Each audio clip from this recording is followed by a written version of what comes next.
ആഘോഷങ്ങളുടെ ആരവവും വിപണിയിലെ സാമ്പത്തിക ചൂടും ഒപ്പിയെടുത്ത മൈഫിൻ ടിവിയുടെ പ്രത്യേക പരിപാടി ഫിന്നോണം പൊന്നോണം.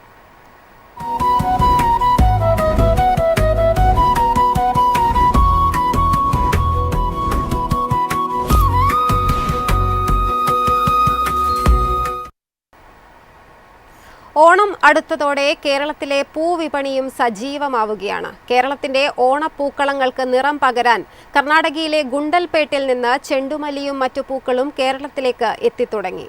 പൂപ്പാടങ്ങളിൽ നിന്ന് വിപണിയിലേക്കുള്ള ഗുണ്ടൽപേട്ടിന്റെ ഓണക്കാല യാത്രയാണ് ഇപ്പോൾ ശ്രദ്ധേയമാകുന്നത്.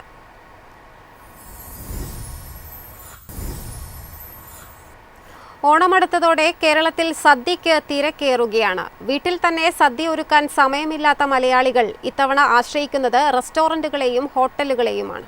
ഓർഡർ ചെയ്ത് സദ്യ കഴിക്കുന്ന ട്രെൻഡിനൊപ്പം ഓണക്കാല സദ്യ കച്ചവടവും പൊടിപൊടിക്കുകയാണ്.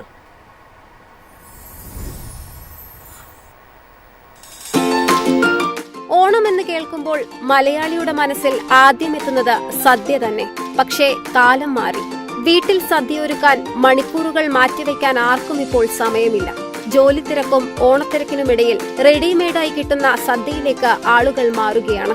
ഹോട്ടലുകളിലും റെസ്റ്റോറന്റുകളിലും നേരത്തെ ബുക്ക് ചെയ്ത് കുടുംബത്തോടൊപ്പം സദ്യ കഴിക്കുകയാണ് പലരും.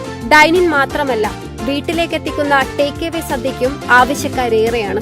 ഓഗസ്റ്റ് 26-നാണ് തിരുവോണം. ഇതിനു മുന്നോടിയായി കൊച്ചിയിലെ ഹോട്ടലുകളിലും റെസ്റ്റോറന്റുകളിലും ഓണസദ്യ ബുക്കിംഗിന് വലിയ തിരക്കാണ് അനുഭവപ്പെടുന്നത്. ജനപ്രിയ കേന്ദ്രങ്ങളിലെ പല സ്ലോട്ടുകളും വേഗത്തിൽ ബുക്ക് ചെയ്യുകയാണ്. സാധാരണ വെജിറ്റേറിയൻ ഹോട്ടലുകളിൽ 300 മുതൽ 550 രൂപ വരെയും മിഡ് റേഞ്ച് ഹോട്ടലുകളിൽ 600 മുതൽ 950 രൂപ വരെയും സദ്യയ്ക്ക് വില വരും. പ്രീമിയം ഹോട്ടലുകളിൽ നിരക്ക് 1000 രൂപ മുതൽ 1500 രൂപ വരെയാകാം. ഡൈനിങ് സദ്യയ്ക്ക് രാവിലെ 11:30 മുതൽ ഉച്ചയ്ക്ക് 3:30 വരെ സ്ലോട്ടുകളാണ് പ്രധാനമായും ക്രമീകരിച്ചിരിക്കുന്നത്. ടേക്ക് അവേ ആണെങ്കിൽ മുൻകൂട്ടി ഓർഡർ ചെയ്ത് വൗച്ചർ ഉറപ്പാക്കുന്നതാണ് നല്ലത്. ഒരു കാലത്ത് വീട്ടിലെ അടുക്കളയിൽ മാത്രം നിറഞ്ഞു നിന്നിരുന്ന ഓണസദ്യ ഇന്ന് വലിയൊരു കച്ചവട മേഖലയായി മാറിയിരിക്കുന്നു.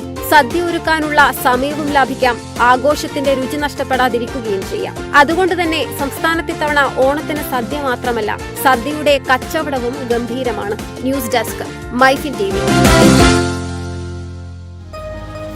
എളുപ്പത്തിൽ സമ്പാദ്യം വളർത്താം. ഇന്ന് തന്നെ മൈഫിൻ ടിവി ആപ്പ് ഡൗൺലോഡ് ചെയ്യൂ.